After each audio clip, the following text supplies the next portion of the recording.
You've been standing on a force your entire life and never once thought about it. Not when you got out of bed this morning, not when you poured your coffee, not when you drove to work. It's so constant, so perfectly reliable, that your brain doesn't register it as a thing at all.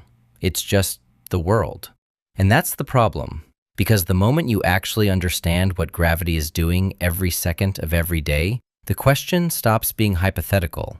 What if gravity stopped for 1 second? Becomes genuinely terrifying, not in a movie way, in a physics way. Let's start with what gravity actually is. It's not a force field, it's not a switch. According to Einstein's general theory of relativity, gravity is the curvature of space-time caused by mass. The Earth doesn't pull you toward it, the Earth bends the fabric of space around itself, and you fall along that curve. The floor isn't holding you up. You are constantly falling toward the center of the Earth, and the ground is constantly getting in the way. Everything you have ever done, every step, every jump, every breath, has happened inside this invisible architecture. And for 1 second, it's gone. The first thing that happens isn't what you think. You don't float gently upward like an astronaut. You're launched. The Earth is rotating. At the equator, that rotation moves at about 460 meters per second. Gravity is what keeps that rotation from flinging you off like water off a spinning ball. The moment gravity stops, your inertia carries you tangentially away from the surface at whatever speed the Earth's rotation has already built into your body. You don't drift, you go. But you're not the most important thing that moves. The atmosphere does. 5 quadrillion tons of air, the gas that has surrounded this planet for 4 billion years, held in place only by gravity, suddenly has nothing pulling it down. It doesn't drift into space slowly. It expands outward at the same speed. Within a second, the pressure around your body drops catastrophically. Your lungs begin to empty themselves. The gases dissolved in your blood start to bubble. Astronaut Philip Metzger explained the sensation accurately when describing zero-gravity flights. Your body knows immediately that something is catastrophically wrong. Now multiply that by a planet. The oceans go next. 1.335 billion cubic kilometers of water, held in its basins by gravity alone, begins to surge upward and outward. The surface of every ocean, every lake, every river simultaneously convulses.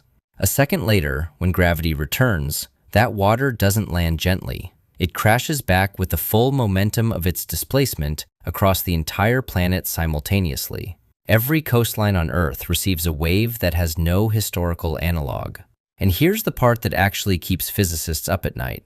The return of gravity might be worse than its absence, because everything that left the surface in that 1 second, the air, the water, the soil, the loose debris, the people, it all returns instantly, subject to full gravitational acceleration, not gently, all at once.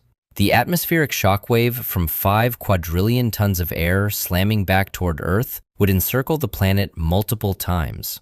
The pressure change alone would rupture eardrums, collapse structures, and generate winds no building code has ever been designed to account for. And that's just Earth. Pull back further. The Moon is also orbiting something it can no longer feel for 1 second. At 1.02 kilometers per second, it drifts tangentially off its orbital path. 1 second is small, but orbital mechanics are precise. The deviation created in a single second propagates forward through every subsequent orbit. The same thing happens to every satellite we have ever launched.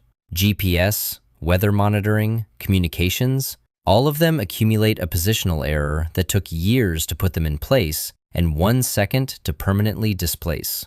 Now think about what this actually means. You live on a planet that is safe only because one invisible force is constant. It has been constant for 4.5 billion years. Every living thing that has ever existed on this planet owes its existence to that constancy. Every structure ever built, every ocean, every breath of air, every orbit, every raindrop, all of it is gravity working perfectly all the time without interruption. We call the planet Earth. We could just as accurately call it the gravity machine, and we live our entire lives without once noticing it's on.